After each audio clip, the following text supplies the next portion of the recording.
Delarite, my MVVs, welcome. Hello, Delarite. A quick update to you today. We got a report that an elder statesman in Ile-Ife has, passed on mysteriously. The palace of the Ooni of Ife has been plunged into very serious fear because nobody is able to understand what happened and how it happened. But upon, finding out what happened, 6 hours later, they got to the conclusion that he had tried to feed, Ògúnjáyé with, human head to soften it. Kabiyesi has refused to bind that thing, and the thing has been going about showing itself to all the, evil people, those who think that they have monopoly of doing evil, and it's been going about showing itself to them as a warning sign to tell them to stay away from Kabiyesi, stay away from Queen Naomi, stay away from Tadenikawo, and stay away from Kabiyesi's children. Okay, and basically this is what that deity has been doing the entire time since he was, brought into Ile-Ife, as in brought out of where it was. And now this has infused so much fear in the people of Ile-Ife. I would not want to overemphasize that because we talked about it last week and everybody is scared. They have tried everything within their power to try and make Kabiyesi to see reasons to tie that thing down. Kabiyesi has refused. And because Kabiyesi refused, they said this elder called Chief Adêrbïgbe, okay, Akinlolu, one of the most respected but also feared elders in Ile-Ife. They said that one quite suddenly and mysteriously in the middle of, the night. Not just that he died.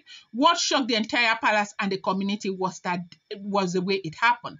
There was no sickness, no warning, no complaint. He was hale and hearty. That evening, even seen laughing and drinking palm wine with some other elders. And then, by dawn, the entire palace compound was in chaos. Chief Adêrbïgbe wasn't an ordinary elder. He was powerful, deeply rooted in tradition, and highly connected among the council of the Obas. But most importantly, he had been one of the strongest opponents of Queen Naomi's presence and influence in the palace. In fact, many people who followed palace affairs closely knew that Chief Akinlolu had been one of those constantly whispering in dark corners, using his influence to make sure Queen Naomi was completely distant from the Ooni of Ife. And not just that, he went further. He was part of the subtle circle that encouraged other wives to feel entitled to the throne, positioning Ebony especially as a supposed favorite, even though the Ooni never made such declaration. They say this chief Akinlolu Adêrbïgbe, well, let me not call that name because I can't even pronounce it, was Ebony's great uncle. The connection between them was never publicized, but insiders knew, and because of that, he fought tooth and nail to frustrate Queen Naomi's restoration to the palace, even when other elders began to back off, seeing that the Ooni of Ife, had an unwavering loyalty and love for Queen Naomi. They said this Chief Adêrbïgbe Akinlolu, kept pushing, even secretly orchestrating gatherings meant to spiritually and politically diminish Queen Naomi's influence. But what nobody expected was that he would go as far as tampering with Ògúnjáyé. It's not a small thing, no. Ògúnjáyé, as many in the palace know, is not an ordinary oracle. It's not the kind of spirit you try to manipulate. It was specifically awoken by the Ooni himself as a spiritual enforcer to expose deceit, uncover dark secret, and fight on behalf of truth.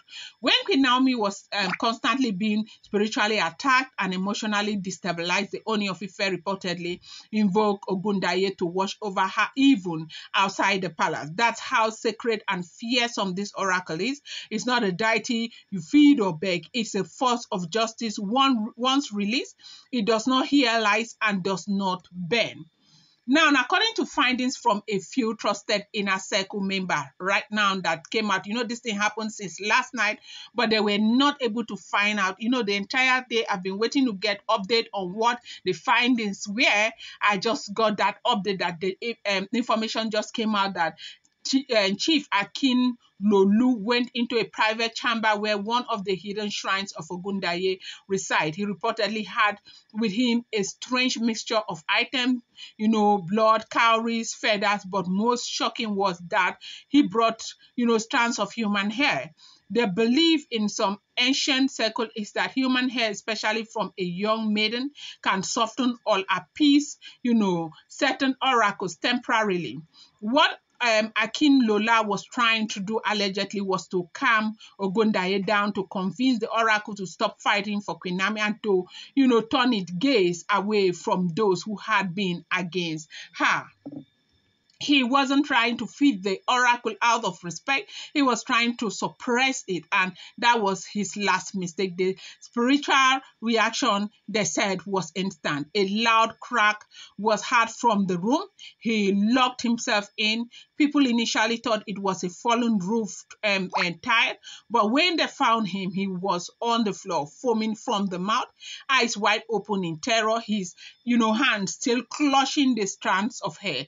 No scream, no struggle, just by dead completely. That was what happened. And just like that, panic broke out in the palace. All those who knew what he was up to started panicking. As of this morning, more than 5 domestic staff members and at least 2 wives of palace chiefs have quietly, relocated from the premises. Those who had, secret alliances with Chief Akun Lalu are now in hiding, not because anyone is chasing them, but because nobody knows what Ògúnjáyé might do next. The Ooni of Ife has been informed. He is deeply aware of what has happened, and his reaction has been firm.